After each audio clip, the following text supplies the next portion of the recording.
Hello বন্ধুরা, আমি চলে এসেছি দেখো বাপের বাড়ি। তো আসার ইচ্ছা ছিল না, কিন্তু আসতেই হলো।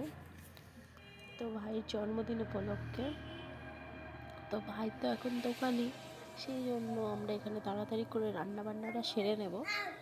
আর আমার একটু গলাটায় অসুবিধা হয়েছে, খুব মানে গলাটা ধরেছে, ঠান্ডাও লেগেছে, তাই বলতে একটু অসুবিধা হচ্ছে।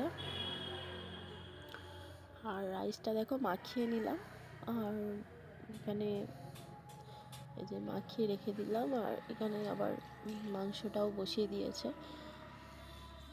তো মাংস ভাজাতেই একটু দেরি লাগে চিলি চিকেনের, তো করছে। আর এই যে হয়ে গেছে রেডি। আর কেকটা তোমরা দেখো, কেকটা খুব সুন্দর দেখতে, আমার তো খুব পছন্দ হয়েছে কেকটা। কেকটা খুব খুব পছন্দ হয়েছে আমার, খুব সুন্দর লাগছে, আর খেতেও খুব সুন্দর।